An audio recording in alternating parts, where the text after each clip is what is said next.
Hello everyone. तो last हमारा topic था पॉपुलर मूवमेंट्स और हमने नेशनल स्ट्रगल के बारे में बात करी थी। नेशनल स्ट्रगल हमने हिमाचल प्रदेश के कंटेक्स्ट में बात करी है। अब हम बात करेंगे गांधी जी के बारे में। तो गांधी जी कितनी बार हिमाचल प्रदेश आए हैं? टोटल 5 बार। कब? देखिए, ईयर याद कैसे करना है। अब आप याद रखिए कि 1920 में हमारा नॉन कॉपरेशन मूवमेंट हुआ था। उसके ठीक 1 साल बाद गांधी जी शिमला आए थे। फिर उसके 10 साल बाद 31 में आए थे। फिर उसके 8 साल बाद 39 में आए थे। फिर उसके बाद हमारी आज़ादी जो थी वो 1947 में हुई थी। ठीक उसके 2 साल पहले भी गांधी जी शिमला आए थे 45 में और 1946 में। हम इनका फर्स्ट विजिट कब था? 12 मई 1921। और क्यों आए थे? क्योंकि इनको लॉर्ड रीडिंग से मिलना था। लॉर्ड रीडिंग कौन थे? 1921 में वॉइस रॉय थे। ठीक है। कहाँ रुके थे? शांति कुटीर शिमला में। ठीक है।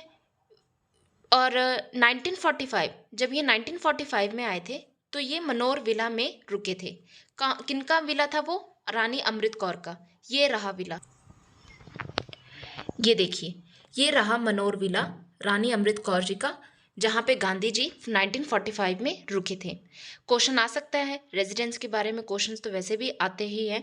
फेमस पर्सनैलिटी जहाँ रुकी हो। 1946 में ये शार्डविक में रुके थे, समर हिल्स। 1920 की बात है। नॉन कॉपरेशन मूवमेंट चल रहा था पूरे भारत में। उस टाइम पे जो हमारे लॉर्ड गवर्नर थे या वॉइस रॉय थे वो थे लॉर्ड शैम्सफोर्ड। ठीक है। तो अब हम बात करेंगे सत्यानंद स्टॉक के बारे में। सत्यानंद स्टॉक के बारे में जब हम बात करते हैं तो हमें कोटगढ़ याद होना चाहिए इनसे, क्योंकि कोटगढ़ से इनमें जो रिवॉल्ट था उनके लीडर रहे हैं सत्यानंद स्टॉक्स जी।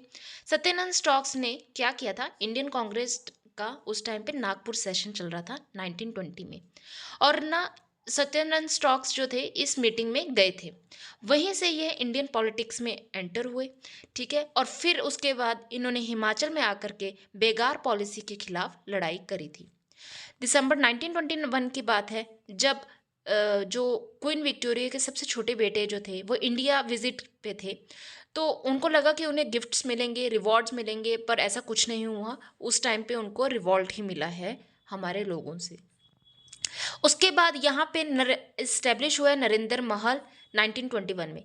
जब हम महल सुनते हैं तो हमें लगता है एक बिल्डिंग है, लेकिन नहीं, ऐसा नहीं है। ये कुछ जो राजा थे इसे एक्चुअली प्रिंसेस ऑफ चैम्बर बोलते थे, चैम्बर ऑफ प्रिंसेस। ठीक है। और ये ऐसा था कि कुछ जो राजगढ़ के जो राजा थे उन लोगों ने अपनी एक सोसाइटी बनाई थी, एक ग्रुप बनाया था। मैं आपको दिखाती हूँ। ये रहा नरेंद्र महल। नरेंद्र महल 1921 में ये सब लीडर्स थे। ठीक है। ब्रिटिशर्स के खिलाफ। अब यहाँ पे उस टाइम पे 1921 में हमारे जो वॉइस रॉय थे, हमारे जो लॉर्ड गवर्नर थे, गवर्नर जनरल ऑफ इंडिया थे, वो थे लॉर्ड रीडिंग। ठीक है।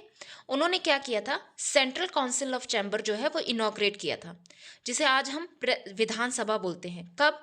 1921 में। बहुत इंपॉर्टेंट है, याद रखिएगा। इलेक्शन का टाइम है, क्वेश्चन आ सकता है कि किसने हिमाचल प्रदेश का विधानसभा जो है इनॉग्रेट किया है, तो वो थे लॉर्ड रीडिंग।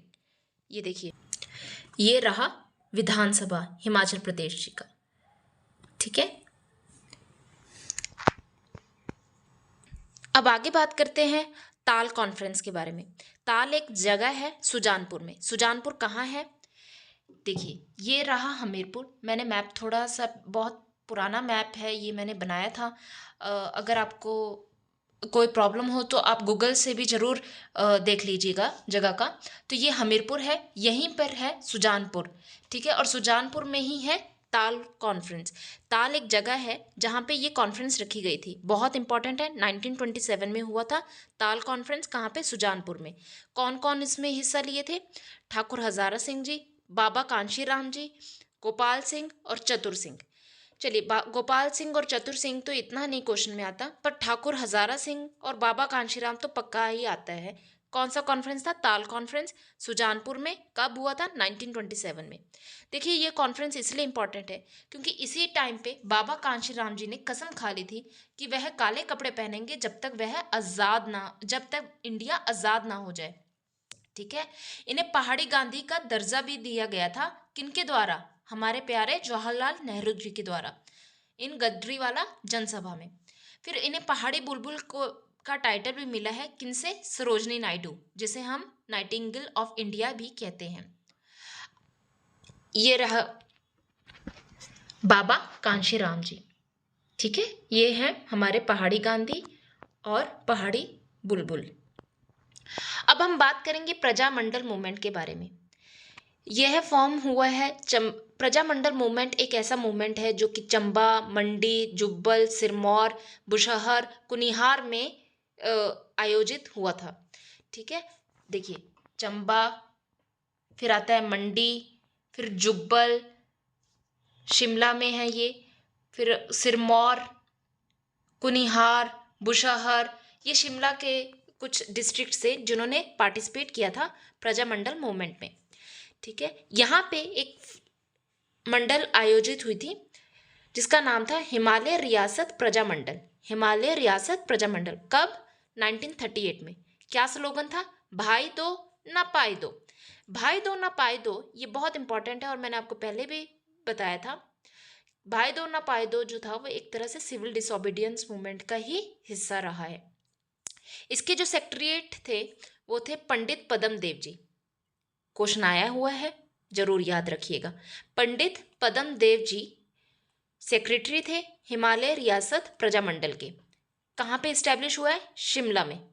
ठीक है, फिर उसके 1938 में तो ये हिमालय रियासत प्रजामंडल हुई है। ठीक इसके एक साल बाद यहाँ इनकी एक मीटिंग हुई थी, इनका एक कॉन्फ्रेंस हुआ था। कहाँ पे? लुधियाना में। लुधियाना कहाँ है? पंजाब में। 1939 में ऑर्गेनाइजेशंस कॉन्फ्रेंस हुई थी। कहाँ पे? लुधियाना में। अब हम सिरमौर प्रजामंडल के बारे में बात करेंगे। 1939 के बारे में बात हो रही है, 1939 में हुई थी। इसके तीन इम्पॉर्टेंट पर्सनैलिटी हैं, चौधरी शेरजंग, देवेंद्र सिंह जी एंड शिवानंद रामोनोल। चौधरी शेरजंग जो है वो इम्पॉर्टेंट है, आप याद रखिएगा सिरमौर प्रजामंडल से। सिरमौर प्रजामंडल 1939, चौधरी शेर सिंह जंग। ठीक है, अब हम 1930 के बारे में बात करेंगे। उस टाइम पे हमारे पूरे भारत में सिविल डिसोबीडियंस मूवमेंट चल रहा था। ठीक है, शिमला, धर्मशाला और कुल्लू, ऊना। शिमला, धर्मशाला कांगड़ा में है, कुल्लू और ऊना। ठीक है, ये जो स्टेट्स थे इन लोगों ने बढ़ चढ़ के हिस्सा लिया है सिविल डिसोबीडियंस मूवमेंट में। ठीक है, 1930 की बात है। बिलासपुर में, बिलासपुर, ये रहा बिलासपुर, यहाँ पे भूमि बंदोबस्त अभियान चला था। बहुत इंपॉर्टेंट है हिमाचल कंटेक्स्ट में। 1930 में भूमि बंदोबस्त अभियान चला था। कौन से स्टेट में चला था? बिलासपुर में। और ये एक तरह से सिविल डिसोबीडियंस मूवमेंट का ही हिस्सा रहा है। ठीक है,